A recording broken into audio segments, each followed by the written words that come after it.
नमस्कार दोस्तों, मेरा नाम है चैल्शा एंड काफ़ी दिन से कोई क्लास नहीं अपडेट हुई है क्योंकि थोड़ा-सा बिज़ी चल रही थी। वैसे तो हमने दिल्ली पुलिस का हमारा सिलेबस काफ़ी अच्छे से कंप्लीट कर लिया है, प्रीवियस ईयर्स को भी डिस्कस कर लिया है, लेकिन जो एक क्लास हमारी रहती थी, जैसा मैंने कहा था कि हम एक पूरा कंप्यूटर का जितना भी हमने अभी तक किया है सिलेबस, उस सब को रिवाइज़ करेंगे। तो आज की क्लास उसी के ऊपर है। आज हमारा जैसा आपको स्क्रीन पे दिखाई भी दे रहा है कि आज की क्लास में हम हमारे कंप्यूटर सिलेबस को पूरी तरह से रिवाइज कर लेंगे। तो चलिए स्टार्ट करते हैं। सबसे पहले हम देख लेते हैं कि हमारा सिलेबस क्या-क्या है। तो देखिए, जो हमारा सिलेबस गिवन है वो है, सबसे पहले तो हमें कंप्यूटर के बारे में पता होना चाहिए। कंप्यूटर से रिलेटेड जितनी भी टर्म्स है, जितने भी उसका एक तरह से बेसिक इंट्रोडक्शन है, वो सब हमें पता होना चाहिए। सेकंड हमने जो बात की थी वो थी इंटरनेट से रिलेटेड बातें हमने की थी। इंटरनेट से जुड़ी जितनी भी टर्म्स थी उन सबको हमने डिस्कस किया था। उन सबको भी हम यहाँ पे रिवाइज करेंगे। फिर इसमें जो तीसरा नाम दिया जाता है वो आता है एमएस ऑफिस का। एमएस ऑफिस यहाँ पे माइक्रोसॉफ्ट वर्ड, एक्सेल और पावर पॉइंट, ये तीन ही मेन है और इनके बारे में हमने काफ़ी अच्छे से देख भी लिया था कि मैंने आपको एक अलग से क्लास भी प्रोवाइड करवाई थी जिसमें मैंने वर्ड के बारे में थोड़ा मेन जितने भी टॉपिक्स थे वो सब बताए थे, वो सब। और शॉर्टकट कीज़ भी हमने इनके बारे में की थी। फिर हमने इनके प्रीवियस ईयर क्वेश्चंस भी और भी एक्स्ट्रा क्वेश्चंस भी हमने यहाँ पे डिस्कस किए थे। तो ये सब हमने कर लिया है, काफ़ी अच्छे से कर लिया है। पूरी तरह से अगर आपको क्लास लेनी है तो आप चैनल पे जाके जो दिल्ली पुलिस का प्लेलिस्ट है उसमें चेक कर सकते हैं। यहाँ पे हम एक रिवीजन ले रहे हैं। तो चलिए सबसे पहले हम स्टार्ट करेंगे। हमारा जो पहला ही टॉपिक आता है वो है कंप्यूटर का परिचय। तो चलिए सबसे पहले बात कर लेते हैं कंप्यूटर की। तो जो पहला क्वेश्चन हमारा आता है वो ये है कि जो कंप्यूटर शब्द है वो कहाँ से आया। तो जो कंप्यूटर शब्द है हमारा, वो उसकी उत्पत्ति किस भाषा से हुई। तो जो कंप्यूटर शब्द की उत्पत्ति होती है वो है लैटिन भाषा से। कहाँ से आई है कंप्यूटर शब्द की उत्पत्ति? लैटिन भाषा से हुई है। और अगर शब्द की बात की जाए तो जो शब्द है वो होता है कंप्यूट। किस शब्द से हुई है? कंप्यूट शब्द से हुई है। तो कंप्यूटर, जो हमारा कंप्यूटर वर्ड हम यूज कर रहे हैं, उस कंप्यूटर वर्ड की उत्पत्ति लैटिन भाषा के कंप्यूट शब्द से हुई है। सबसे पहला क्वेश्चन यही आता है। सेकंड आता है कि यहाँ पे मैं इंग्लिश में ही टाइप कर रही हूँ, ठीक है। सेकंड क्वेश्चन हमारा जो अराइज होता है वो, जैसे आप लोगों को पता भी है कि जो कंप्यूटर है उसको हिंदी में क्या कहा जाता है? कंप्यूटर को हिंदी में संगणक कहा जाता है। क्या कहा जाता है? संगणक कहा जाता है। ठीक है, इतना हो गया।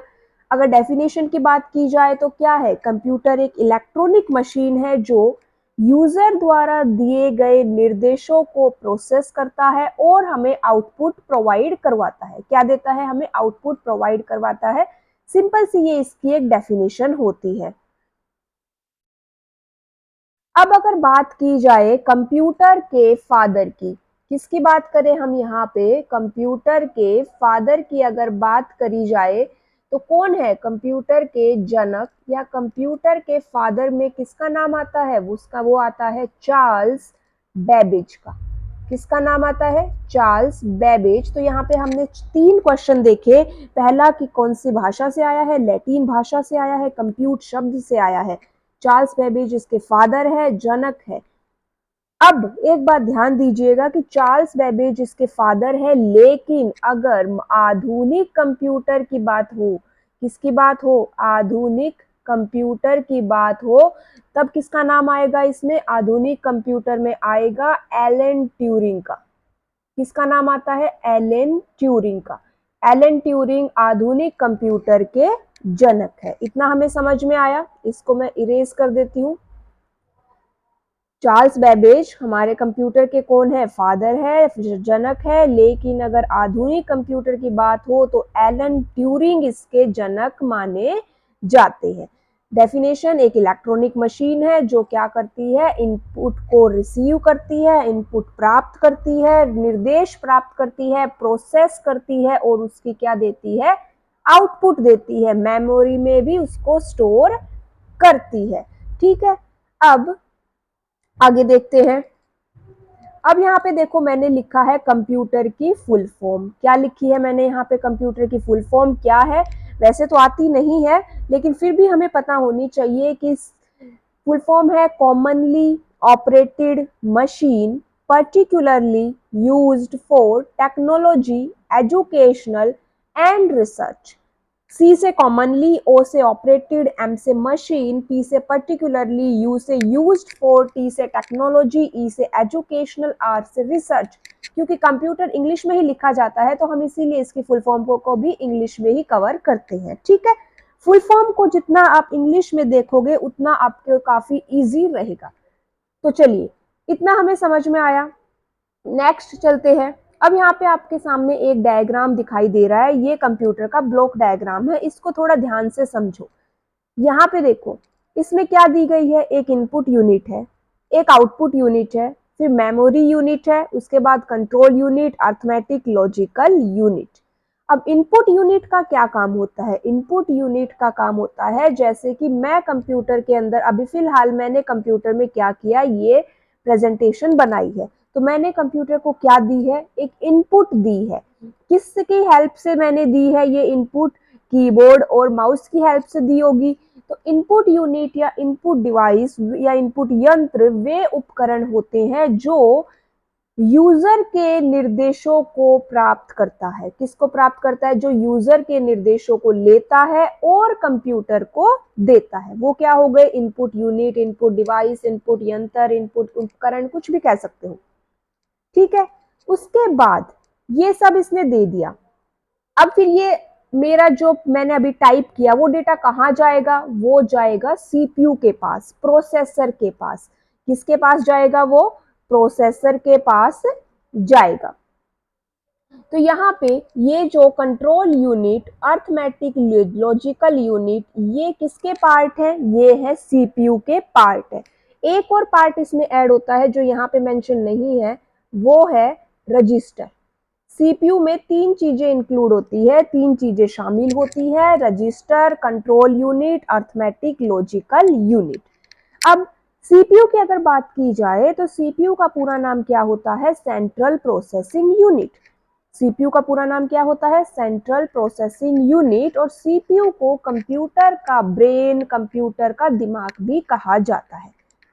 उसके अलावा जो सीपीयू के बारे में सबसे इंपॉर्टेंट बात है, मैंने काफी बार बताया है कि जो सीपीयू या प्रोसेसर, जो नॉर्मल जनरल प्रोसेसर होते हैं, सीपीयू को हम प्रोसेसर भी बोलते हैं, उसको, उसकी स्पीड को मापना है तो उसकी यूनिट, उसकी इकाई मैंने बता रखी है MIPS। क्या बताई है? MIPS। MIPS फुल फॉर्म है इसकी मिलियंस ऑफ इंस्ट्रक्शन पर सेकंड। MIPS की फुल फॉर्म होती है मिलियंस ऑफ इंस्ट्रक्शन पर सेकंड।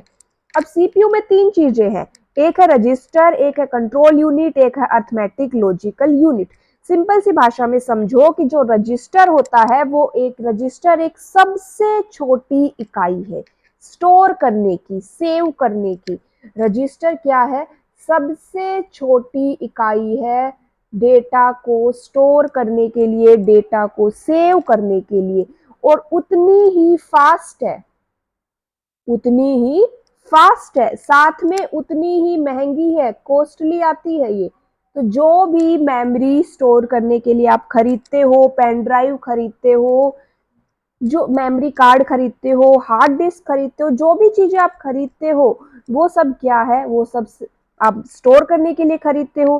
तो जो भी यूनिट, जो भी डिवाइस आपका जितना सस्ता आता है, वो साइज में जितना बड़ा होता है, जितना सस्ता आता है, वो एक तरह से क्या होता है, उसके अंदर हम, उसकी जो स्पीड होती है ना डेटा को फैच करने की, डेटा को उठाने की, डेटा पे काम करने की, उसकी स्पीड उतनी ही कम होती है। तो जो रजिस्टर है ना वो सबसे छोटी इकाई है, इसमें सबसे कम डेटा स्टोर होता है, लेकिन उतनी ही ज्यादा ये फास्ट होती है। और महंगी भी होती है। ठीक है, रजिस्टर के बारे में हमें इतना ही पता होना चाहिए। उसके बाद आता है कंट्रोल यूनिट। क्या आती है? Control unit. कंट्रोल यूनिट क्या हम CU बोलते हैं, कंट्रोल यूनिट को हम क्या बोलते हैं? CU बोलते हैं। अब कंट्रोल यूनिट क्या काम करेगी? जितना भी हमारे कंप्यूटर में जो भी काम हो रहा है उसको एक तरह से कोऑर्डिनेट करना, या कहते हैं सुपरवाइज करना। सुपरवाइज, आपने सुपरवाइजर का नाम सुना है ना, कि उसके नीचे बहुत सारे बंदे काम कर रहे होते हैं। एक होटल में जाते हो, एक बंदा ऊपर होता है, या कोई प्रोग्राम करवा रहे हो, उसमें एक बंदा होता है जो सब कुछ सुपरवाइज करता है, देख रेख करता है कि सारा काम ठीक से हो जाए या नहीं हो गया, ये सब देख रेख करता है। तो ये कंट्रोल यूनिट का भी यही काम है, सुपरवाइज करना, कोऑर्डिनेट करना, सब में तालमेल स्थापित करके रखना। वो काम किसका है? कंट्रोल यूनिट का होता है। ALU, ALU arithmetic logic unit, ये क्या करेगी? जितने भी मैथ के फंक्शन होते हैं या फिर जितने भी लॉजिकल फंक्शन होते हैं, लॉजिकल फंक्शन मतलब कि हमने MS एक्सेल के अंदर किया था ना, ट्रू और फॉल्स वाले फंक्शन, कंडीशन वाले फंक्शन, इस टाइप के जितने भी फंक्शंस होते हैं ना, वो सारी अर्थमेटिक लॉजिकल यूनिट होती है। अब देखो, फंक्शन होंगे, मान लो A+B हो रहा है, मान लो 2+2 4 करना है, तो 2+2+2 कितना करना है? हमें 6 करना है। फिर हमें 6 को 2 से मल्टीप्लाई भी करना है, तो वो 6 कहीं ना कहीं स्टोर होगा ना, तो उसके लिए वो रजिस्टर को भी यूज करती है। ठीक है, ये सारी इसीलिए रजिस्टर काम में आता है कि जो हमारा डेटा, बीच में जो डेटा कैलकुलेट हो रहा है वो भी तो कहीं ना कहीं स्टोर होगा, तो उस चीज के लिए भी रजिस्टर काम में आता है। अगर मेमोरी यूनिट की बात की जाए तो अभी जैसे डिस्कस किया, मेमोरी यूनिट क्या करती है? डेटा को स्टोर करने के काम आती है। यहाँ पे जो भी हम लिख रहे हैं उस चीज को कंप्यूटर की भाषा में डेटा कहा जाता है। क्या कहा जाता है? डेटा कहा जाता है। डेटा, डाटा, जो भी आप कहते हो वो कहा जाता है। फिर मेमोरी यूनिट भी दो टाइप की बताई थी, कौन कौन सी थी? प्राइमरी मेमोरी थी और एक सेकेंडरी मेमोरी थी। इसके बारे में भी हम आगे डिस्कस करेंगे। उसके बाद आती है बात आउटपुट यूनिट की। आउटपुट यूनिट क्या करती है?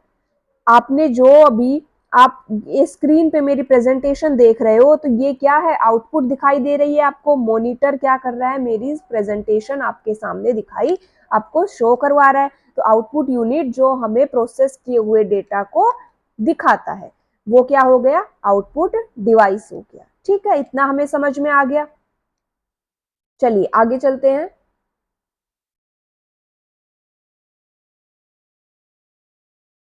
अब बात आती है कंप्यूटर की पीढ़ियां या generation of computer. Total 5 generation हमने देखी है। कितनी जनरेशन हमने देखी थी? 5 जनरेशन हमने यहाँ पे देखी थी। अब जो फर्स्ट जनरेशन थी हमारी, जो फर्स्ट जनरेशन थी, मैंने बताया था कि 10-10 साल का गैप लेते चलना। इससे क्या होगा? एग्जैक्ट तो नहीं, लेकिन जो 4 ऑप्शन आपको दिखाई देंगे ना, उन 4 ऑप्शन में से आप अपने वाला करेक्ट ऑप्शन जरूर टिक मार्क कर पाओगे। स्टार्ट करना 1940, 41, 42 इसके अराउंड स्टार्ट करना। उसके बाद क्या करना है? हमें 10 साल का गैप लेके चलना है। जैसे मान लीजिए मैं 1942 से अगर मैं स्टार्ट करूं, तो फिर 1952 तक फर्स्ट जनरेशन चली, फिर सेकंड जनरेशन 52 से 62 के अराउंड हो जाएगी, थर्ड जनरेशन 62 से 72 के अराउंड आएगी। उसके बाद जो फोर्थ अगर जनरेशन की बात की जाए, एक मिनट, फोर्थ अगर जनरेशन की बात की जाए तो वो 73 से 82 या 89 इस तरह से, कुछ एग्जैक्ट नहीं बता रही हूँ मैं आपको एक हिंट देने के लिए बता रही हूँ कि आप यहाँ से कुछ ट्राई कीजिएगा और आप अपने ऑप्शंस को टिक कर सकते हो। फिर 89 से लेके अभी तक जो चल रही है वो फिफ्थ जनरेशन चल रही है। तो ये क्या है? टोटल 5 जनरेशन हमने देखी। फर्स्ट जनरेशन में क्या यूज हुआ था? फर्स्ट जनरेशन में वैक्यूम ट्यूब यूज होती थी। सेकेंड जनरेशन में ट्रांजिस्टर यूज होता था। थर्ड जनरेशन में इंटीग्रेटेड चिप, IC जिसको बोलते हैं, वो यूज होने लगी। फिर उसके बाद फोर्थ जनरेशन जो आई, फोर्थ जनरेशन के अंदर LSI और VLSI यूज होने लगा। लार्ज स्केल इंटीग्रेशन और very large scale integration. Fifth generation के अंदर ULSI यूज होने लगा, अल्ट्रा लार्ज स्केल इंटीग्रेशन। ठीक है, तो ये 5 जनरेशन हमने देखी थी। नेक्स्ट हम चलते हैं आगे। उसके बाद हमने पढ़ा था टाइप्स ऑफ कंप्यूटर के बारे में। कंप्यूटर का वर्गीकरण हमने किया था, 3 टाइप्स पढ़े थे हमने यहाँ पे। कौन कौन से थे? आकार के आधार पर। कौन कौन से हमने देखे थे यहाँ पे? आकार के आधार पर, फिर उद्देश्य के आधार पर और कार्य के आधार पर। ये 3 टाइप हमने देखे थे। कार्य आकार के आधार पर अगर बात की जाए तो micro computer, mini computer, main frame computer और सुपर कंप्यूटर। कार्य के आधार पर 3 कंप्यूटर कौन कौन से थे? Analog, digital, hybrid. उद्देश्य के आधार पर सामान्य उद्देश्य कंप्यूटर और विशिष्ट उद्देश्य कंप्यूटर। क्वेश्चन ये भी आता है कि साइज के आधार पर टोटल कितने कंप्यूटर थे, या फिर इनमें से क्या करेगा, 3 कंप्यूटर एक टाइप का दे देगा, एक कंप्यूटर दूसरे टाइप का दे देगा और पूछ लेगा कि क्या ये इसमें इंक्लूड है या नहीं है, इसके टाइप का है या नहीं। इस तरह से ये क्वेश्चन पूछ लिए जाते हैं।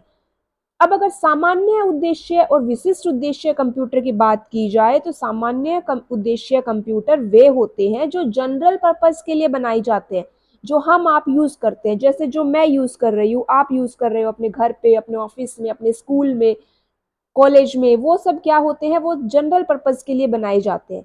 विशिष्ट उद्देश्य कंप्यूटर क्या होते हैं? जो किसी स्पेशल पर्पस के लिए बनाए गए हो, जो हर कोई ऐसे ही अपने रोज के काम करने के लिए यूज नहीं करेगा, जो किसी स्पेशल पर्पस के लिए बनाया गया हो, केवल उसी काम को करने के लिए वो यूज किया जाएगा। एनालॉग, डिजिटल, हाइब्रिड की अगर बात की जाए तो एनालॉग कंप्यूटर वो कंप्यूटर होते हैं जो एनालॉग सिग्नल्स को फॉलो करते हैं। आपने देखा होगा कई बार हॉस्पिटल में अगर हम जाएं तो देखिए, 1 मिनट रुकिए, अगर यहाँ पे मैं आपको बना के दिखाऊं कुछ इस टाइप से, एनालॉग जैसे कुछ मशीन्स देखी होंगी आपने, ये क्या हो गई? एनालॉग सिग्नल्स हो गए। ये क्या हो गए? Analog signals. और ये सिग्नल्स किस में दिखाई जाएंगे? आपको एनालॉग कंप्यूटर्स में दिखाई देंगे। और जो डिजिटल कंप्यूटर होते हैं उसमें केवल 0 और 1 की बात आती है। किसकी बात आती है? 0 और 1 की। अब ये देखिए 0 और 1 ये क्या होता है? तो जो कंप्यूटर है वो केवल 2 ही बात समझता है, या तो वो 0 समझता है या वो 1 समझता है। कंप्यूटर की भाषा में इनको बाइनरी कहा जाता है। क्या कहा जाता है? इनको बाइनरी नंबर कहा जाता है। 0 का मतलब क्या होता है? फॉल्स। और 1 का मतलब क्या होता है? ट्रू। मतलब अगर आपने कोई क्वेश्चन पूछा और उस बात का जवाब सही है तो आपको रिजल्ट में 1 आता है। हमें वो 1 नहीं दिखाई देता, वो तो उसके अंदर काफी कन्वर्ट होके चीजें ट्रांसलेट होके हमें तो इंग्लिश में ही चीजें दिखाई देती है, लेकिन जो कंप्यूटर के अंदर प्रोसेसिंग हो रही है उसकी मैं बात कर रही हूँ। तो जो 1 होता है उसका मतलब हो गया ट्रू। और अगर मैंने इससे कुछ क्वेश्चन टाइप किया, कुछ पूछा और उसका जवाब भाई गलत निकला, तो वो क्या कहेगा? 0। 0 का मतलब क्या होता है? फॉल्स। तो ये डिजिटल सिग्नल्स को काम करता है। देखो इस टाइप के अगर सिग्नल्स हो तो वो कंप्यूटर डिजिटल कंप्यूटर कहलाएगा। और ये सिग्नल्स हो गए डिजिटल सिग्नल्स। इसमें जो ऊपर है वो 1 है, यहाँ पे जो नीचे है वो है 0। और ये क्या है? एक तरंगे है। तरंग आपने देखी होगी, इसी तरह से काम करती है। तरंगे है, वेव्स है। ये एनालॉग सिग्नल्स होते हैं। हाइब्रिड कंप्यूटर जो इन दोनों का मिक्सचर होता है वो क्या कहलाएगा? Hybrid computer. Hybrid computer hospitals वगैरह में ज्यादातर यूज किया जाता है। तो इतना हमें समझ में आया। अब आगे अगर हम देखें आकार के आधार पर, साइज के आधार पर, तो 4 कंप्यूटर थे, micro computer, mini computer, main frame computer और सुपर कंप्यूटर। तो अब अगर ये माइक्रो कंप्यूटर की बात की जाए तो माइक्रो कंप्यूटर में एक बात ध्यान रखिएगा, जो कंप्यूटर हम यूज कर रहे हैं वो माइक्रो कंप्यूटर है। इनमें केवल एक बार में एक ही यूजर काम कर सकता है। जैसे एक कंप्यूटर है तो उस पर एक ही बंदा काम करेगा, वो क्या हो गए? माइक्रो कंप्यूटर हो गए। सबसे पहले इसमें जो माइक्रो प्रोसेसर जो यूज होता है, क्या यूज होता है इसके अंदर? Micro processor. क्या यूज होता है इसके अंदर? Micro processor. इसीलिए इसको माइक्रो कंप्यूटर कहा जाता है। और सबसे पहले इंटेल कंपनी ने माइक्रो प्रोसेसर को मार्केट में उपलब्ध करवाया था। अभी तो काफी अलग अलग कंपनियों के आ गए हैं, लेकिन जो सबसे पहले की अगर बात की जाए तो वो इंटेल कंपनी ने करवाया था। फिर आता है मिनी कंप्यूटर। मिनी कंप्यूटर में क्या है कि एक साथ एक से ज्यादा यूजर काम कर सकते हैं। यूजर का मतलब हम, और एक से ज्यादा यूजर मतलब कि जरूरी नहीं है केवल एक कंप्यूटर है तो एक ही बंदा काम करेगा, नहीं, मिनिमम इसमें 8 यूजर एक साथ काम कर सकते हैं। वो क्या हो गया, मिनी कंप्यूटर हो गया। मिनी कंप्यूटर में काम करने की क्षमता, स्टोरेज की क्षमता वो सभी माइक्रो कंप्यूटर से ज्यादा होती है, लेकिन मेन फ्रेम कंप्यूटर से कम होती है। अगर मेन फ्रेम कंप्यूटर की बात की जाए तो इसमें एक साथ हजारों प्रोसेसर काम करते हैं। मिनी कंप्यूटर में भी क्या बताया मैंने, जो मिनी कंप्यूटर है उसमें भी एक से ज्यादा प्रोसेसर हो सकते हैं, ठीक है। लेकिन माइक्रो कंप्यूटर में एक ही प्रोसेसर होगा, एक ही यूजर होगा। प्रोसेसर का मतलब सीपीयू। मेन फ्रेम में भी हजारों प्रोसेसर हो सकते हैं। मेन फ्रेम क्या करता है, नेटवर्किंग में ज्यादा यूज होता है। कहाँ पे यूज होता है मेन फ्रेम, ज्यादातर नेटवर्किंग में होता है। उसके बाद आता है सुपर कंप्यूटर। सुपर कंप्यूटर जो जितनी भी रिसर्च है, साइंटिफिक कैलकुलेशन, गणनाएं हैं, उस उन सब में ये यूज होता है। सुपर कंप्यूटर में कौन कौन से नाम आते हैं, भारत के अगर बात की जाए तो जो भारत का परम सुपर कंप्यूटर का नाम आता है। तो मैंने एक परम सुपर कंप्यूटर के बारे में भी एक अलग से क्लास आपको करवाई थी, और सुपर कंप्यूटर की भी एक अलग से काफी डिटेलिंग में क्लास हमने की हुई है। आप वहां पे जाके एक बार चेक कर सकते हैं, ठीक है। चलिए आगे चलते हैं। अब अगर बात की जाए कंप्यूटर की विशेषताएं की, तो कहाँ पे क्या क्या विशेषताएं हैं, देखिए इसकी स्पीड अच्छी है, एक्यूरेट रिजल्ट देता है, इसकी मेमोरी भी ज्यादा है, इसको मेमोरी, इसमें पहले की चीजें भी इसमें सेव कर सकते हैं। डेलीजेंस है इसमें, डेलीजेंस कर्मठता, मतलब कि एक तरह से ये बोर नहीं होता, ये इसको आप जो काम दोगे, जितनी बार दोगे, एक ही काम कई बार दोगे तो भी इसमें हो जाएगा। वर्सेटिलिटी, वर्सेटिलिटी सार्वभौमिकता, मतलब कि हम इसमें एक साथ काफी सारे काम कर सकते हैं। विश्वसनीय है ये, कम कॉस्ट आती है, साइज भी कम हो गया है अभी तो, ऑटोमेटिक है, और is no feeling and no IQ. सबसे मेन बात ये याद रखिएगा कि जो आईक्यू होता है वो केवल इंसानों के पास होता है, ह्यूमन बीइंग के पास होता है, मशीन के पास खुद का कोई आईक्यू नहीं होता। चलिए आगे चलते हैं। अब बात करेंगे हम कंप्यूटर के भाग की। तो यहाँ पे कौन कौन से भाग है, हार्डवेयर और सॉफ्टवेयर। कंप्यूटर को कितने पार्ट्स में डिवाइड किया गया है, हार्डवेयर और सॉफ्टवेयर में। हार्डवेयर कौन से होते हैं, जिनको हम देख सकते हैं, छू सकते हैं, वो क्या हो गए, हार्डवेयर हो गए। सॉफ्टवेयर क्या हो गए, जिनको हम केवल, जिनके काम को हम फील कर सकते हैं कि हाँ ये काम हो रहा है, ये एक सॉफ्टवेयर हो जाएगा। सॉफ्टवेयर क्या होते हैं, प्रोग्राम्स का समूह होता है। Software is collection of programs. Program से मिलके क्या बनते हैं, सॉफ्टवेयर बनते हैं, ठीक है। अब हार्डवेयर 4 पार्ट्स में डिवाइड है यहाँ पे, एक है input device, memory device, output device और सीपीयू। कितने पार्ट्स में डिवाइड हो गया, यहाँ पे 4 पार्ट्स में यहाँ पे डिवाइड हो गया। फिर अगर सॉफ्टवेयर की बात की जाए तो सॉफ्टवेयर 3 पार्ट्स में डिवाइडेड है, सिस्टम सॉफ्टवेयर, यूटिलिटी सॉफ्टवेयर और एप्लीकेशन सॉफ्टवेयर। सिस्टम सॉफ्टवेयर वे होते हैं, वे सॉफ्टवेयर, वे प्रोग्राम जो सिस्टम कंप्यूटर का काम करने के लिए बनाए जाते हैं, जिनको हम यूज नहीं कर रहे हैं, कंप्यूटर यूज कर रहा है, जैसे कि विंडोज, वो क्या है, एक सिस्टम सॉफ्टवेयर है। एप्लीकेशन सॉफ्टवेयर की अगर बात की जाए तो वे सॉफ्टवेयर, वे प्रोग्राम जो यूजर के बेनिफिट के लिए, यूजर के लिए बनाए जाते हैं, जैसे कि पेंट, एमएस ऑफिस हो गया, वो सारे आप जो एप्लीकेशंस आ रही हैं आजकल, जिनमें आप अलग अलग एडिटिंग कर सकते हो, वीडियो बना सकते हो, ये सब क्या है, ये सब यूजर के लिए बनाए गए हैं। तो ये सब क्या हो गए, एप्लीकेशन सॉफ्टवेयर हो गए। उसके बाद थर्ड आता है एक इसमें यूटिलिटी सॉफ्टवेयर। तो चलिए क्या क्या है, सिस्टम सॉफ्टवेयर था और यूटिलिटी, अब हम यूटिलिटी सॉफ्टवेयर की बात कर रहे थे। तो जो यूटिलिटी सॉफ्टवेयर है, अगर जनरली पूछा जाए कि सॉफ्टवेयर कितने टाइप का है, तो 2 टाइप का हो गया। सिस्टम सॉफ्टवेयर और एप्लीकेशन सॉफ्टवेयर। फिर आप कहेंगे कि मैम आपने अभी अभी 3 टाइप का बताया था। तो देखिए जो ये यूटिलिटी सॉफ्टवेयर है, ये सिस्टम सॉफ्टवेयर का ही एक भाग बना दिया जाता है। किसका भाग माना जाता है? सिस्टम सॉफ्टवेयर का ही एक भाग माना जाता है यूटिलिटी सॉफ्टवेयर को। अब यूटिलिटी सॉफ्टवेयर क्या होते हैं? जो ये देखते हैं कि हमारा कंप्यूटर, हमारा सिस्टम अच्छे से काम करता रहे। जैसे कि आपने एंटीवायरस का नाम सुना होगा। एंटीवायरस सॉफ्टवेयर एक यूटिलिटी सॉफ्टवेयर है जो कि बैकग्राउंड में चलता है और ये देखता है कि हमारे कंप्यूटर में कोई वायरस ना आ जाए, तो वो क्या हो गया? एक यूटिलिटी सॉफ्टवेयर हो गया। उसी तरह से सिस्टम सॉफ्टवेयर में मैंने आपको एक ऑपरेटिंग सिस्टम आता है।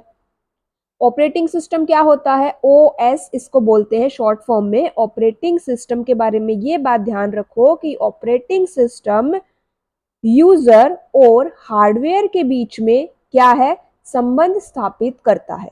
किसके बीच में स्थापित करता है? यूजर और हार्डवेयर के बीच में। ऑपरेटिंग सिस्टम का एग्जांपल कौन सा है? विंडोज। अभी जो विंडोज 7, विंडो 11 जो अभी हम आपकी आ रहे हैं, जितने भी लेटेस्ट वर्जन आ रहे हैं, वो सब क्या है? एक ऑपरेटिंग सिस्टम है। सबसे पहले ऑपरेटिंग सिस्टम की बात की जाए तो वो कौन सा था? अगर सबसे पहले ऑपरेटिंग सिस्टम की बात की जाए तो उसमें नाम आता है हमारा डोस का। किसका नाम आता है? डोस का। फुल फॉर्म क्या है? Disk operating system.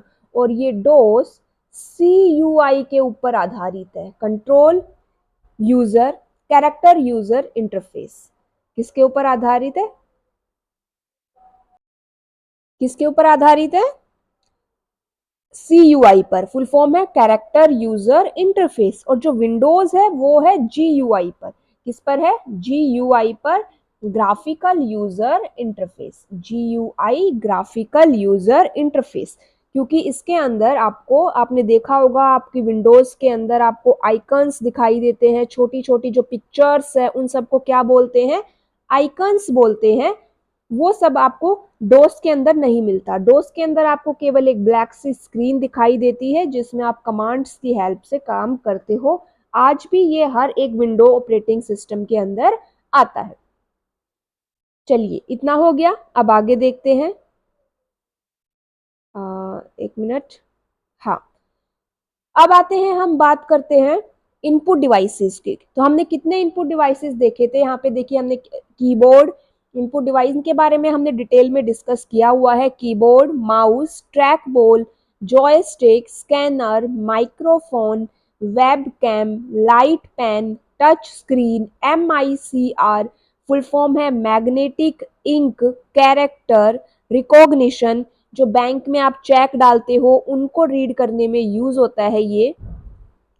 फिर है next OCR, optical character recognition. OCR जो बुक्स होती है, जो आपने अभी जो बुक्स आपके हाथ में है, अगर आप चाहते हो कि उस बुक्स को ई बुक्स में कन्वर्ट कर दिया जाए, इलेक्ट्रॉनिक मीडियम में कन्वर्ट कर दिया जाए, तो OCR यूज होता है उसके लिए।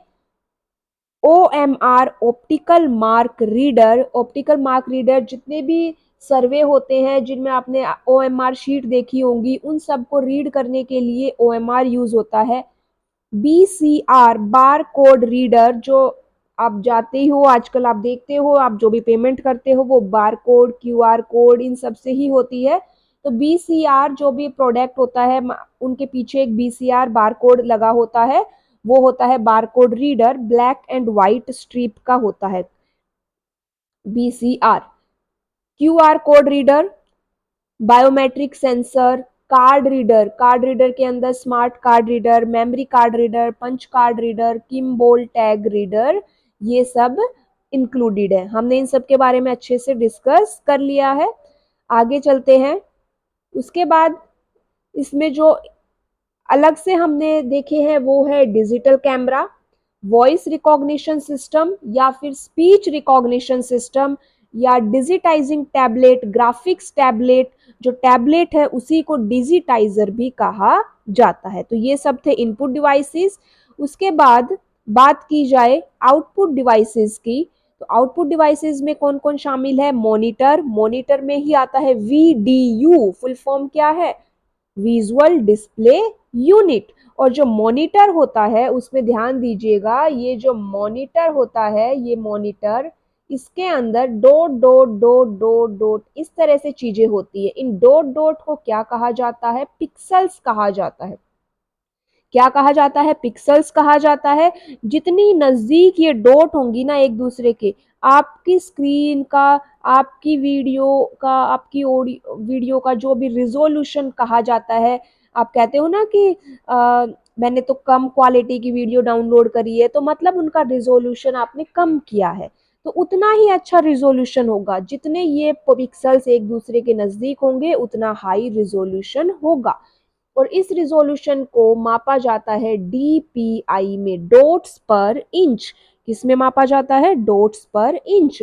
फिर हमने बात करी थी प्रिंटर के बारे में। प्रिंटर को भी दो टाइप में हमने डिवाइड किया था, एक था इम्पैक्ट प्रिंटर और एक था नॉन इम्पैक्ट प्रिंटर। कौन कौन से थे? इम्पैक्ट प्रिंटर और नॉन इम्पैक्ट प्रिंटर।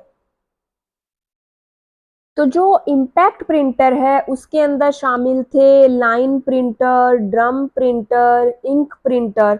और जो नॉन इम्पैक्ट प्रिंटर है उसके अंदर इंक्लूड है जैसे कि लेजर प्रिंटर हो गया। ये सब किसके अंदर इंक्लूड हो जाएगा? कौन सा बताया मैंने अभी? Laser printer, ink jet printer. Ink jet printer impact में नहीं, नॉन इम्पैक्ट प्रिंटर के अंदर है। इनमें कई बार डिफरेंस पूछ लिया जाता है कि आप पूछा जाएगा कि इनमें से कौन सा इम्पैक्ट प्रिंटर है, कौन सा नॉन इम्पैक्ट प्रिंटर है। तो हमने काफी सारे एग्जाम्पल किए हैं, जैसे कि अभी कुछ एग्जाम्पल की अगर मैं बात करूं तो डेजी व्हील प्रिंटर हो गया, ड्रम प्रिंटर हो गया, ये सब किस में आ गए? ये सब इम्पैक्ट प्रिंटर में आ गए। Thermal printer, inkjet printer, laser printer, ये सब किस में आ गए? हमारे नॉन इम्पैक्ट प्रिंटर में आ गए। लेजर प्रिंटर की क्वालिटी सबसे अच्छी होती है लेकिन वो उतना ही ज्यादा कॉस्टली होता है, ठीक है। उसके बाद हमने बात की थी प्लॉटर की। Sound card and speaker, projector, headphone, earphone, speech synthesizer, microfilm, microfiches, voice output devices, film recorder, इन सभी आउटपुट डिवाइसेस के बारे में हमने डिस्कस किया था। नेक्स्ट फिर हम आते हैं हमारे मेमोरी पे। अब मेमोरी कितने पार्ट्स में डिवाइड हुई थी? प्राइमरी मेमोरी और सेकेंडरी मेमोरी, ठीक है। प्राइमरी मेमोरी को ऑक्सिलरी मेमोरी भी कहा जाता है। प्राइमरी मेमोरी को ऑक्सिलरी मेमोरी कहा जाता है। जो ध्यान से सुनिएगा, जब आप कंप्यूटर में कुछ भी काम करते हैं, आपने अपना डाटा को सेव नहीं किया है, तब तक वो सारा काम आपका, वो आपका सारा डेटा, आपके डॉक्यूमेंट कहाँ पे स्टोर रहेगा? प्राइमरी मेमोरी के अंदर वो स्टोर रहेगा।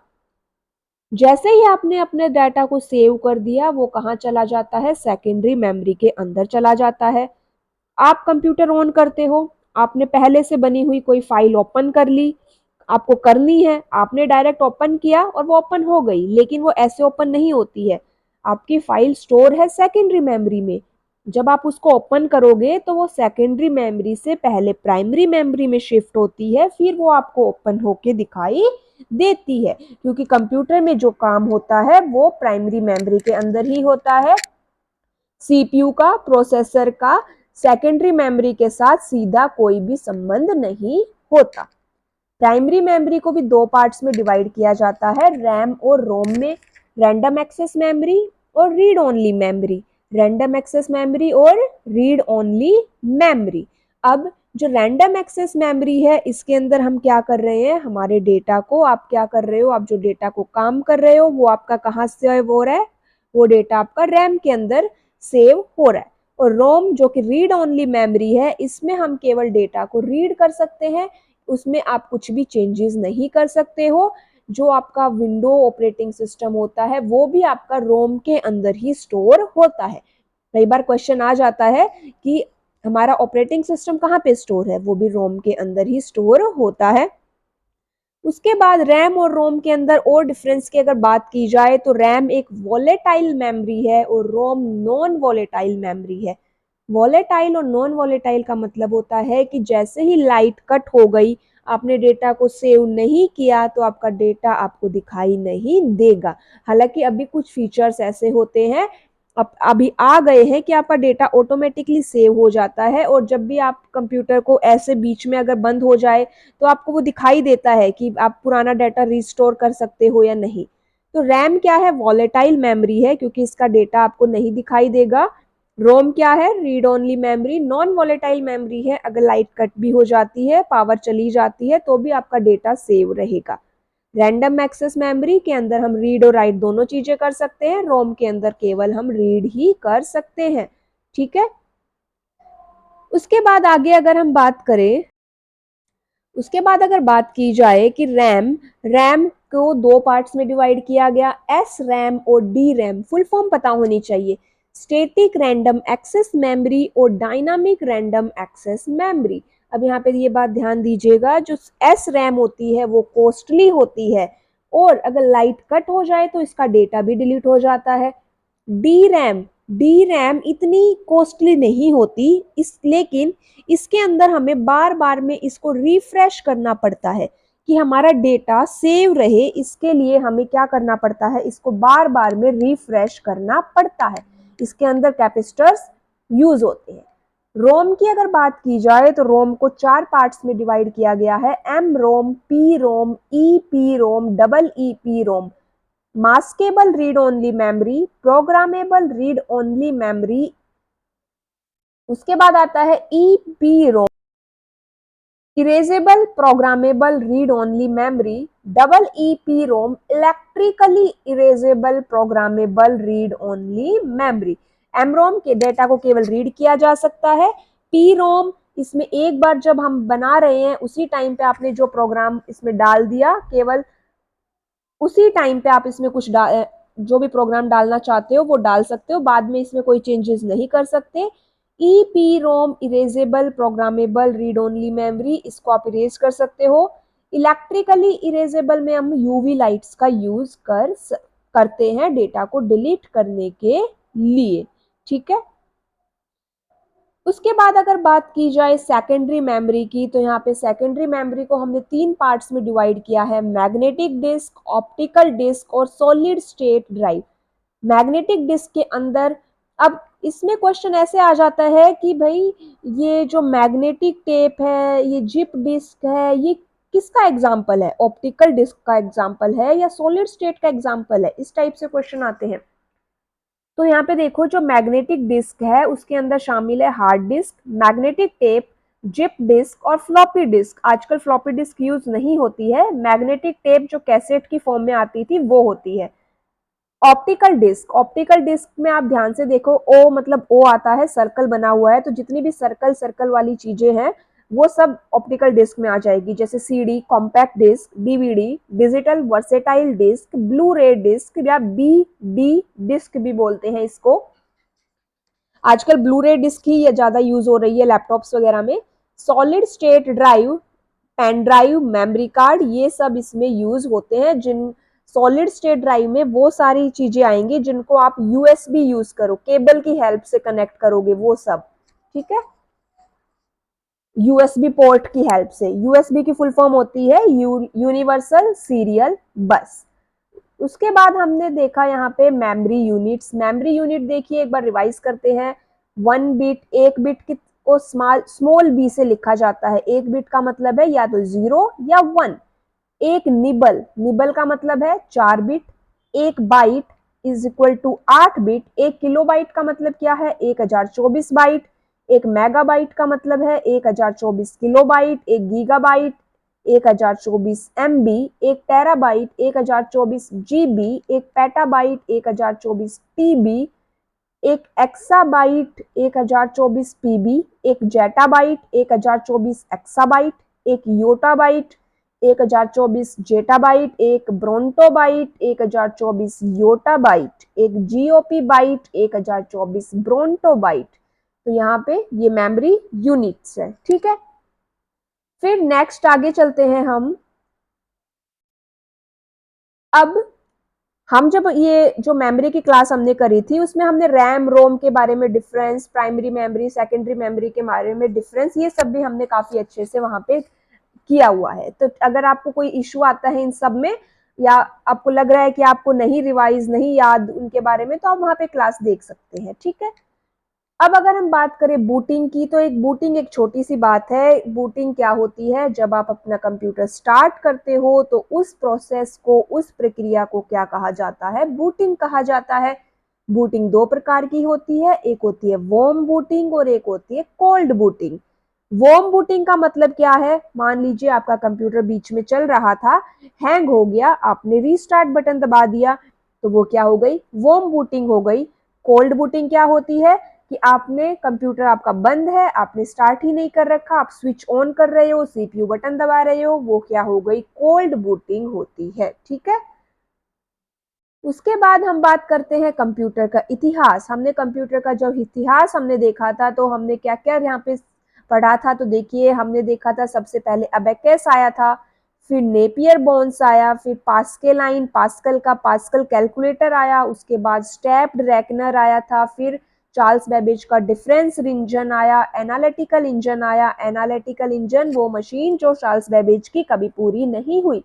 फिर टेबुलेटिंग मशीन आई, फिर डिफरेंस एनालाइजर आया, फिर मार्क 1 कंप्यूटर आया, फिर हमने ऑटोमेटिक वीविंग लूम के बारे में देखा।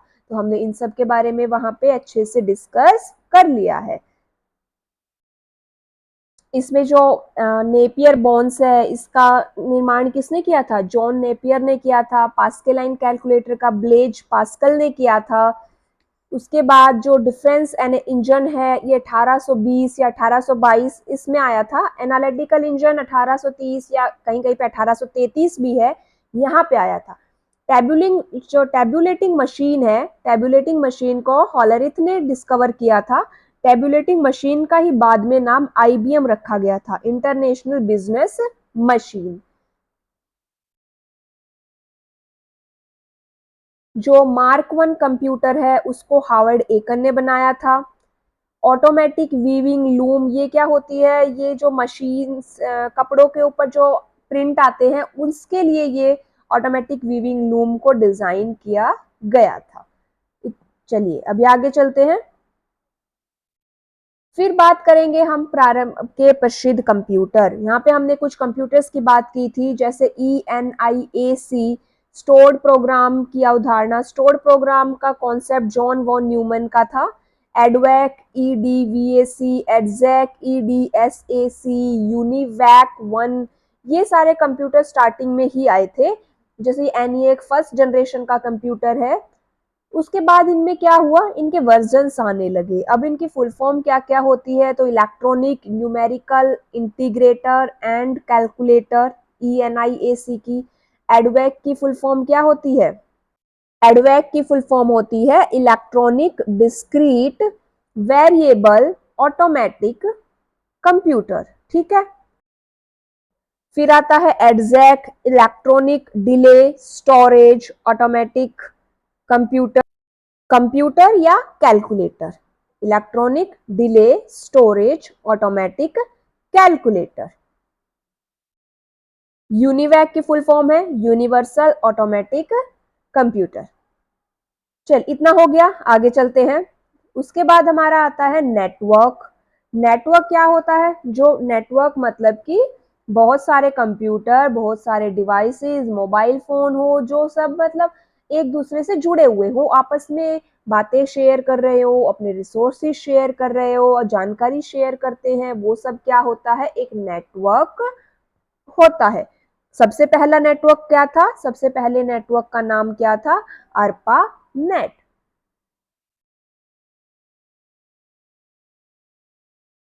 सबसे पहले नेटवर्क का नाम था अर्पानेट, फुल फॉर्म होती है advanced research project agency network. इसे अर्पा कंपनी ने बनाया था और इसे डिफेंस के लिए यूज किया जाता था। सबसे पहले इसे डिफेंस के लिए यूज किया जाता था। फिर अर्पानेट के बाद दूसरा आया NSF net, national science foundation network. ARPANET को क्यों बंद कर दिया गया, क्योंकि ये लिमिटेड था, सीमित था। इसको डिफेंस या एजुकेशन से रिलेटेड में ही यूज किया जा सकता था, उसके अलावा पब्लिकली ऐसे हर कोई यूज नहीं कर सकता था, इसीलिए कुछ सालों बाद इसको बंद कर दिया गया था। नेक्स्ट आता है हमारा, चलिए आगे चलते हैं। नेटवर्क की बात हमने कर ली, अब हम करें बात इंटरनेट की। तो इंटरनेट के बारे में हम सब जानते हैं, इंटरनेट का मतलब क्या होता है, नेटवर्क ऑफ नेटवर्क्स। इंटरनेट क्या होता है, एक नेटवर्क का भी नेटवर्क है, जिसमें आप क्या करते हो, मेल भेज सकते हो, वीडियो ऑडियो मूवीज गेम्स खेल सकते हो, आजकल बुक्स रीड कर सकते हो, अपनी बुक पब्लिश कर सकते हो, सोशल जो भी आप साइट्स यूज करते हैं उन सब के लिए, फॉर्म अप्लाई करने के लिए, ऑनलाइन एजुकेशन के लिए, इन सब में क्या है, इंटरनेट आपका यूज होता है। नेक्स्ट हम बात करेंगे अब www की, वर्ल्ड वाइड वेब, W3 या वेब भी इसको कहा जाता है।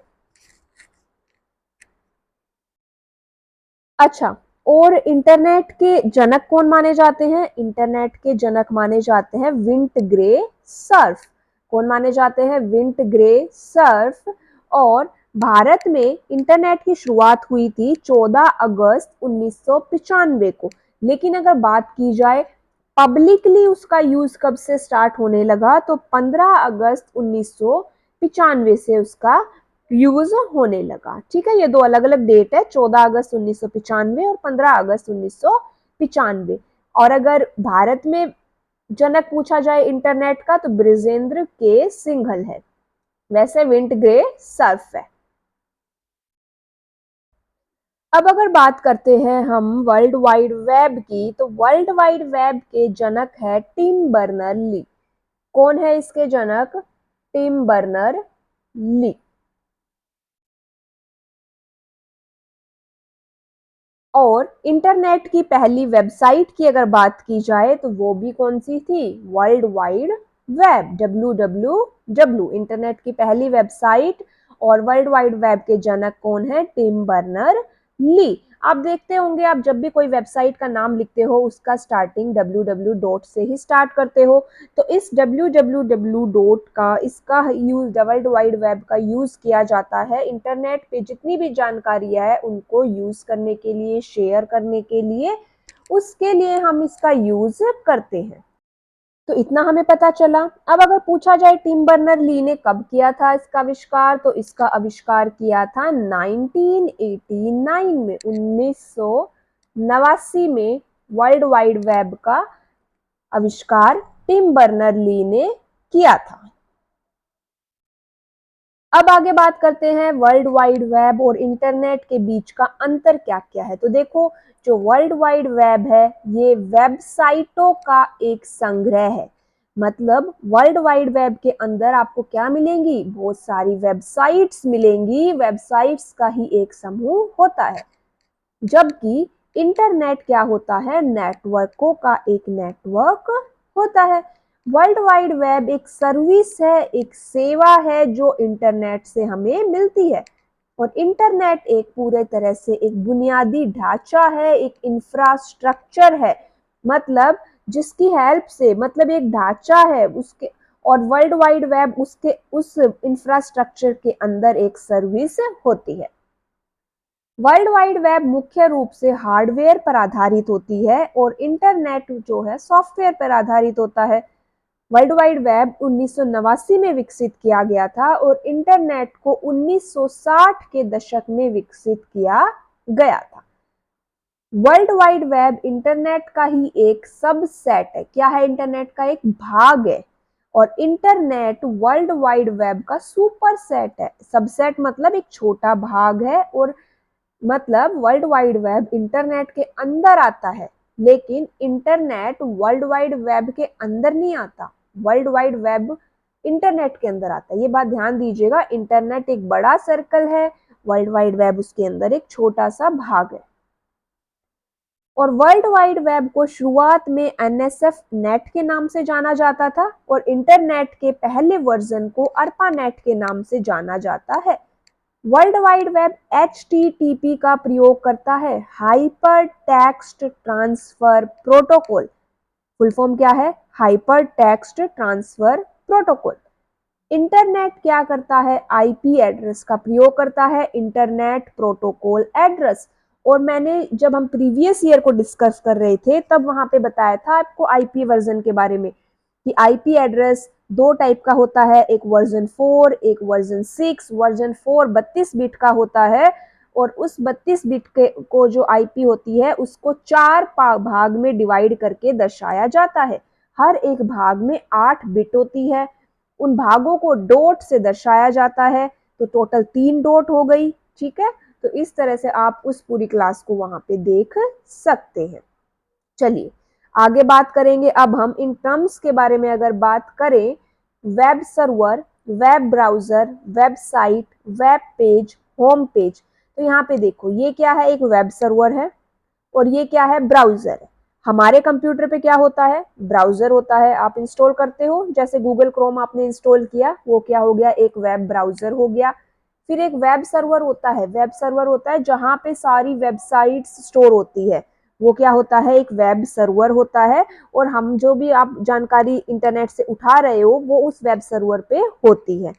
जो वेब सर्वर की अगर बात की जाए तो माइक्रोसॉफ्ट का जैसे IIS है, इंटरनेट इंफॉर्मेशन सर्वर, ये क्या है, वेब सर्वर है, ये 24 घंटे चलना चाहिए। अगर आपकी वेबसाइट वेब सर्वर पर नहीं है तो इंटरनेट पे आपको वो दिखाई नहीं देगी। तो यहाँ पे देखो मैंने अपना कंप्यूटर ऑन किया, मैंने उसमें ब्राउजर इंस्टॉल किया, गूगल क्रोम को इंस्टॉल किया। विंडो का जो आजकल नया लेटेस्ट ब्राउजर चल रहा है वो माइक्रोसॉफ्ट एज है, आपने देखा भी होगा, यूज भी किया होगा। इंटरनेट एक्सप्लोरर जो है वो अभी फिलहाल बंद हो गया है। तो जो ब्राउजर है उसको मैंने ओपन किया, गूगल क्रोम मैंने ओपन किया। आपके पास दो ऑप्शन है, या तो आप गूगल क्रोम ओपन करके जो ऊपर एड्रेस बार आता है, यूआरएल आता है, उसके अंदर आप अपनी वेबसाइट का एड्रेस लिख दीजिए अगर आपको याद है तो।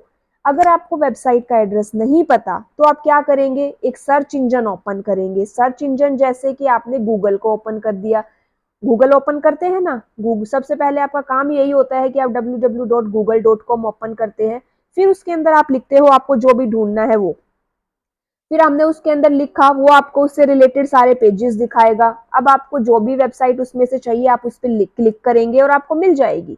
तो यहाँ पे ब्राउजर के अंदर मैंने google.com के अंदर सबसे पहली बात तो मैंने यहाँ पे google.com ही लिख दिया।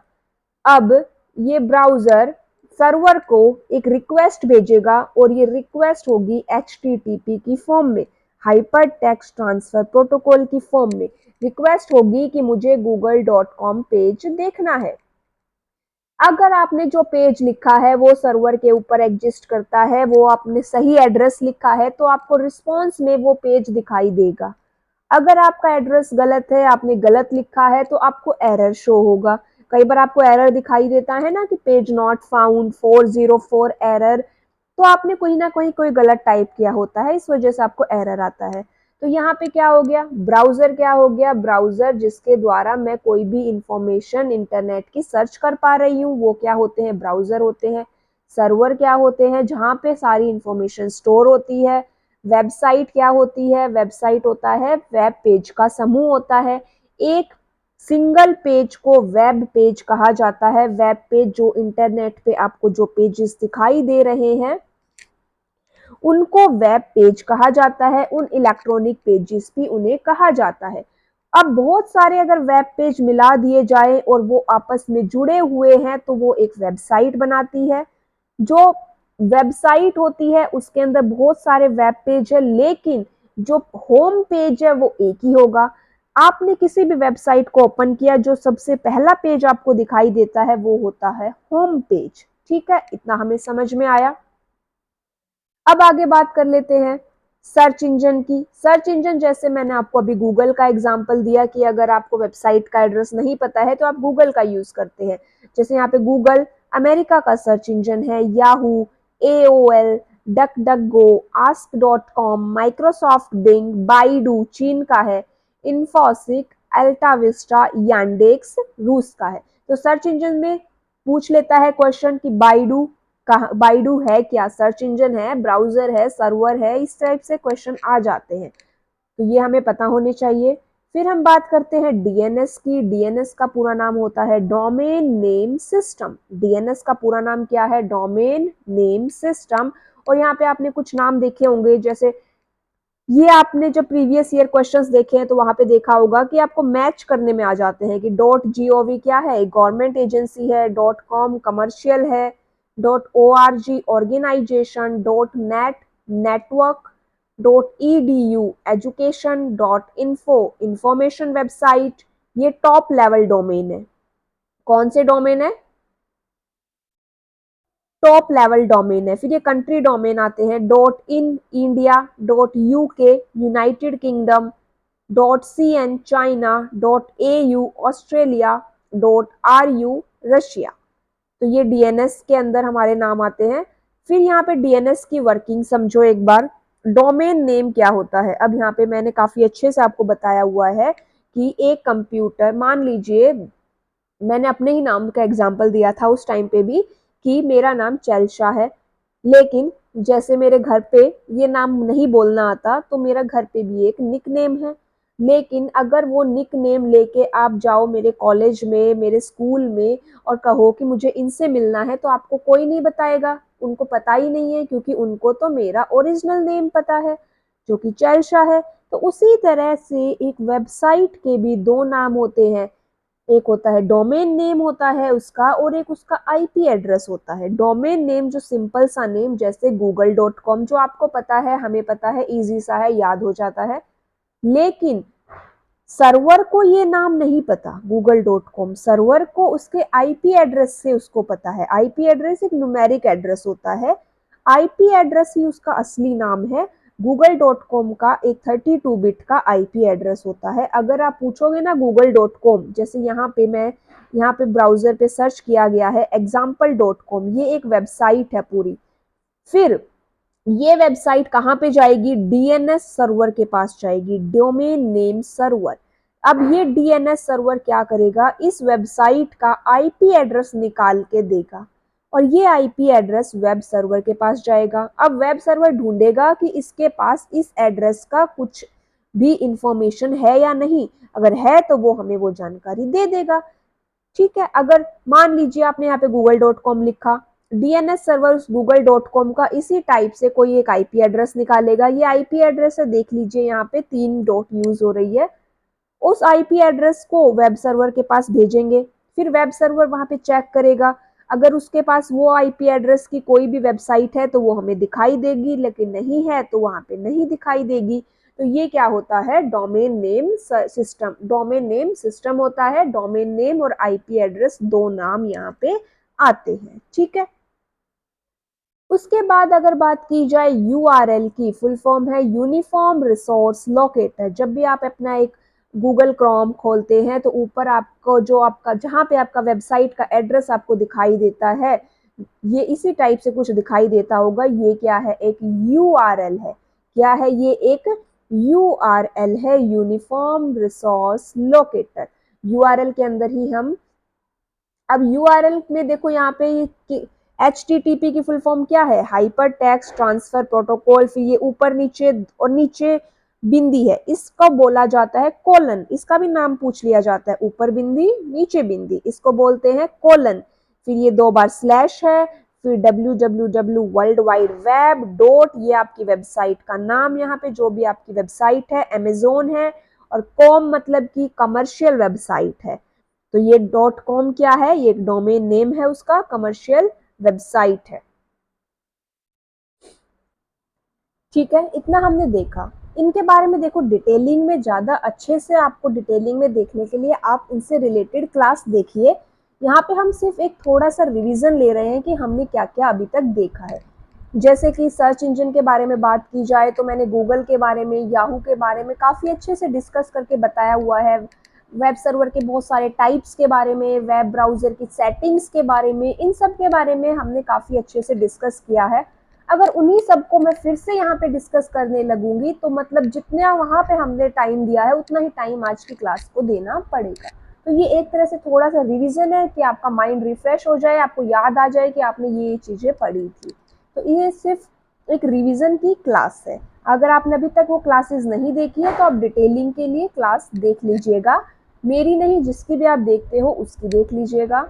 तो अभी नेक्स्ट हमारा टॉपिक है, इसके अंदर ईमेल के बारे में अगर बात की जाए तो ईमेल के बारे में काफ़ी क्वेश्चंस आते हैं। ईमेल का पूरा नाम क्या है? इलेक्ट्रॉनिक मेल होता है। ईमेल का पूरा नाम इलेक्ट्रॉनिक मेल होता है। ईमेल के बारे में आप लोगों को काफ़ी अच्छे से पता होगा, आपने ईमेल सेंड भी किए होंगे, रिसीव भी किए होंगे। तो अब इसके बारे में तो अब हम अगर जाने कि ईमेल के संस्थापक की अगर बात की जाए तो ईमेल के संस्थापक रे टॉमिल्सन को माना जाता है। किसको माना जाता है? रे टॉमिल्सन को। और इन्होंने अर्पानेट प्रणाली को यूज करके ईमेल भेजा था। इन्होंने खुद को ही ईमेल भेजा था। किसको ईमेल भेजा था? इन्होंने खुद को ही ईमेल भेजा था। अब अगर हम बात करें इसके बारे में, जब आप एक जीमेल पे ईमेल आईडी क्रिएट कर लेते हैं तो जो उनको बोला जाता है internet mail provider. Internet mail provider क्या कौन होते हैं? जो आपको एक ईमेल आईडी प्रोवाइड करवाए, जैसे कि याहू, जीमेल, रेडिफ मेल, ये सब क्या है? ये सब इंटरनेट मेल प्रोवाइडर है। और अगर आईएसपी की बात की जाए, इंटरनेट सर्विस प्रोवाइडर, तो वो जो कंपनियां आपको इंटरनेट प्रोवाइड करवाती है, जैसे कि जियो, बीएसएनएल, ये सब क्या हो गई? आपको इंटरनेट सर्विस प्रोवाइड करवाती है। उसके बाद आपने एक अकाउंट क्रिएट किया, साइन इन किया, हमारा जीमेल पे इस टाइप से आपके सामने क्या आते हैं? ऑप्शंस आते हैं। अगर हम कंपोज पे क्लिक करेंगे, कंपोज का मतलब आप एक नया मैसेज क्रिएट कर रहे हो, आपके सामने इस टाइप से विंडो आती है। टू के अंदर आप क्या करते हो? आप जिसको मेल भेजना चाहते हो उसकी ईमेल आईडी आएगी। फिर सीसी के अंदर भी, सीसी की फुल फॉर्म होती है कार्बन कॉपी, बीसीसी होती है ब्लाइंड कार्बन कॉपी। और सीसी और बीसीसी में काफ़ी अच्छे से मैंने डिफरेंस को डिस्कस किया था कि सीसी और बीसीसी के अंदर भी आप मेल आईडी ही लिखते हो, लेकिन जो बीसीसी के अंदर मेल आईडी लिखी होती है, इस ईमेल आईडी के बारे में बाकी किसी को नहीं पता होता कि इसको भी मेल गई है। सब्जेक्ट यहाँ पे आपका ईमेल का क्या विषय है वो लिखा जाता है, बाकी यहाँ बॉडी है, इसके अंदर आपकी मैसेज आता है। फिर यहाँ पे इसमें कुछ ऑप्शंस है कि बोल्ड, इटैलिक, अंडरलाइन, ये सब आप अपने मैसेज के अपीयरेंस को चेंज करने के लिए यूज कर सकते हो। अब यहाँ पे ये देखो पेपर क्लिप, ये कई बार क्वेश्चन आया है कि जो अटैचमेंट ऑप्शन होता है ना वो किस टाइप का होता है, तो इसका नाम है पेपर क्लिप के जैसा आइकन होता है कि आप कोई ऑडियो वीडियो की फाइल भेजना चाहते हो, इमेज भेजना चाहते हो, तो उस अटैचमेंट को आप कौन से ऑप्शन से भेजोगे? तो एक पेपर क्लिप के जैसा आइकन होता है, उसकी हेल्प से हम अटैचमेंट भेजते हैं। अब इनबॉक्स क्या है? इनबॉक्स के अंदर क्या होंगे? आपको जो ईमेल रिसीव हुए हैं वो आते हैं। स्टार्ड, आपने किसी भी ईमेल को स्टार कर दिया, इंपॉर्टेंट हो गया वो इस लिस्ट में चला जाएगा। स्नूज्ड का मतलब क्या हो गया? यहाँ पे आपने उस मेल को स्नूज कर दिया, मतलब कि कुछ टाइम तक आपको वो मेल आपके इनबॉक्स में नहीं दिखाई देगा। सेंड क्या हो गया? रिसीव, सेंड, जो भी मेल आप भेजते हैं, सेंड करते हैं, वो ड्राफ्ट मेल, जो मेल आपने टाइप कर दिया, पूरा नहीं है, अधूरा है, भेजा नहीं है अभी तक, वो ड्राफ्ट में चला जाता है। उसके बाद स्पैम, स्पैम के अंदर आते हैं जो बल्क में, थोक के भाव में कहते हैं ना, एडवर्टाइजमेंट करते हैं अपने मेल्स की, एक साथ बहुत सारे लोगों को भेज देते हैं। फ्रॉड मेल्स भी इसी में चले जाते हैं, वो स्पैम में आ जाते हैं। ट्रैश, जो मेल आपने डिलीट कर दिया है वो ट्रैश में चला जाता है। तो इस टाइप से ये हमारे कुछ मेन ऑप्शंस है जो एग्जाम में पूछ लिए जाते हैं। आप इसके अंदर शेड्यूल भी कर सकते हो अपने मेल को। आप आज क्रिएट करो और आप चाहते हो एक महीने बाद किसी के बर्थडे पे आप उसको विश करना चाहते हो, तो आप पहले से ही मेल आपने क्रिएट कर दी, टाइमिंग सेट कर दी कि इतने बजे वो मेल चली जाए, तो वो शेड्यूल भी यहाँ पे हो जाता है। चैट, यहाँ पे जैसी चैट आप व्हाट्सएप पे करते हो वैसे ही चैट आप यहाँ पे भी कर सकते हो। अब एक ईमेल भेजने के लिए क्या जरूरी है? एक ईमेल आईडी चाहिए। ईमेल आईडी को दो पार्ट्स होते हैं, @ से डिवाइड होता है आपका ईमेल आईडी।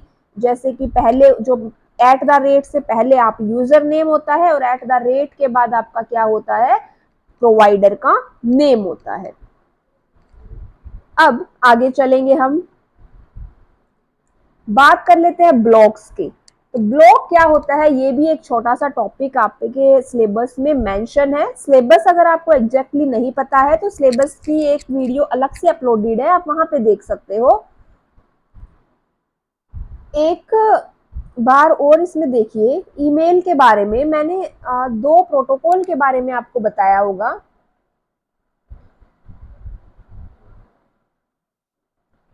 ईमेल से रिलेटेड ये दो प्रोटोकॉल, एक्चुअली तीन प्रोटोकॉल है। SMTP, POP, ICMP, simple mail transfer protocol, post office protocol, internet control message protocol. SMTP जो प्रोटोकॉल है, प्रोटोकॉल होते हैं सेट ऑफ रूल्स, नियम जो होते हैं जो इंटरनेट के ऊपर सभी फॉलो करते हैं, उन नियमों को कहा जाता है प्रोटोकॉल। अब बहुत सारे प्रोटोकॉल है, देखिए कंप्यूटर काफी बड़ा सिलेबस है, उसमें बहुत सारे अनगिनत का मैं कहूँ कि प्रोटोकॉल्स है, लेकिन जितना मैंने प्रीवियस ईयर के क्वेश्चंस के आपके एग्जामाइन किए हैं उसमें ईमेल से रिलेटेड इन तीन प्रोटोकॉल के बारे में काफी बार पूछा गया है। तो SMTP जो प्रोटोकॉल है वो ईमेल भेजने में काम करता है। ईमेल अगर आपको भेजना है किसी को तो SMTP प्रोटोकॉल यूज होता है। अगर आपको ईमेल प्राप्त करना है तो ये POP और ICMP दो प्रोटोकॉल यूज होते हैं। पोस्ट ऑफिस प्रोटोकॉल और इंटरनेट कंट्रोल मैसेज प्रोटोकॉल। एक और नया एक नाम आता है इसके अंदर, इसमें नहीं, HTML ये आता है आपका वेबसाइट के अंदर, हाइपर टेक्स्ट मार्कअप लैंग्वेज, और एक XML एक्सटेंसिबल मार्कअप लैंग्वेज। तो जो HTML है वो वेब पेज को डिजाइन करने के लिए यूज की जाती है। HTML hyper text markup language एक वेब पेज को डिजाइन करने के लिए यूज की जाती है, और जो XML होती है एक्सटेंसिबल मार्कअप लैंग्वेज, उसका ज्यादा ध्यान होता है कि आपका आपका जो डेटा है वो क्या है, लेकिन जो HTML है उसका मेन फोकस होता है कि आपका डेटा कैसा दिखाई दे, लुक के ऊपर ध्यान देती है HTML, और XML ध्यान देती है डेटा के ऊपर। अब चलिए आगे चलते हैं। ब्लॉग की अगर बात करते हैं हम यहाँ पे, तो ब्लॉग के बारे में आप इतना समझिए कि इंटरनेट पे आपको जितनी भी जानकारी मिलती है ना, उन्हें हम ब्लॉग कहते हैं। मान लीजिए आपने सर्च किया कंप्यूटर इन हिंदी, आपको बहुत सारे पेजेस मिले, आपने किसी का भी ओपन कर लिया, वो एक क्या है, वो ब्लॉग है। आपने सर्च किया भारत के प्रधानमंत्री, आपको एक अलग से एक पेज मिला, आपने ओपन किया, वो क्या है, एक ब्लॉग है। ब्लॉग कौन लिखता है, ब्लॉगर लिखता है। तो ब्लॉग इंटरनेट पे जितनी भी आपको जानकारी या हम कहें कि जितनी भी वेबसाइट होती है उन सबको ब्लॉग्स कहा जाता है। और मैंने आपको पर्सनल ब्लॉग, बिजनेस ब्लॉग, इन सब के बारे में भी काफी बताया था। टाइप्स ऑफ ब्लॉग की हमने बात की थी कि कई पर्सनल ब्लॉग भी लिखते हैं, बिजनेस ब्लॉग भी लिखते हैं, रिव्यू भी देते हैं अपनी वेबसाइट का। तो ये उसके बाद आता है मोडम। मोडम फुल फॉर्म क्या है, मॉड्यूलेटर, डीमॉड्यूलेटर। मोडम की फुल फॉर्म क्या है, मॉड्यूलेटर और डीमॉड्यूलेटर। अब ये जो मोडम है वो है क्या, तो मोडम एक नेटवर्किंग डिवाइस है। कंप्यूटर में बहुत सारे नेटवर्किंग डिवाइस है, जैसे मैं बात करूं हब है, राउटर है, स्विच है, ब्रिज है, गेटवे है, बहुत सारे नेटवर्किंग डिवाइसेस है। लेकिन इसमें जो हमारे लिए मेन है वो है मोडम है। मोडम, मॉड्यूलेटर, डीमॉड्यूलेटर, इसका काम होता है एनालॉग सिग्नल को डिजिटल सिग्नल में बदलना और डिजिटल सिग्नल को एनालॉग सिग्नल में बदलना। ये टेलीफोन के साथ काम करता है, लैंडलाइन फोन जो होता है उसके साथ ये काम करता है। अब यहाँ पे बात की जाए कि मॉड्यूल जो मॉडम है इसमें दो प्रोसेस होती है, दो प्रक्रियाएं होती है, मॉड्यूलेशन और डीमॉड्यूलेशन। मॉड्यूलेशन होती है जो डिजिटल सिग्नल को एनालॉग सिग्नल में बदल देगी। जो टेलीफोन होता है ना वो एनालॉग सिग्नल, उसमें एनालॉग सिग्नल चलता है।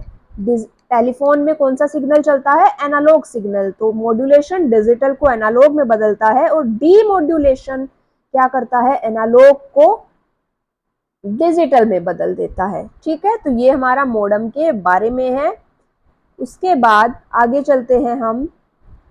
फिर हमने देखा था कंप्यूटर वायरस एंड मेलवेयर। अब मेलवेयर क्या होते हैं, तो देखिए जो हमारा मेलवेयर क्या है, एक तरह से काफी ऐसे प्रोग्राम्स होते हैं जो हमारे कंप्यूटर में हमारे नहीं, मतलब कि हमारा भी लगा लो, लेकिन जो बैंकिंग में होते हैं, जो काफ़ी प्राइवेसी वाले जिनमें इंफॉर्मेशन होती है, वो इंफॉर्मेशन चुराने के लिए काफ़ी ऐसे सॉफ्टवेयर बनाए गए हैं, बना दिए जाते हैं और फिर उनमें वो डाल दिए जाते हैं, जिससे क्या हो, हमारे सिस्टम का काम करना बंद कर दे, स्पीड कम हो जाए। वो तो उन ऐसे प्रोग्राम्स को एक लिस्ट बना दी गई और उस लिस्ट का क्या नाम दे दिया गया, मेलवेयर नाम दे दिया गया।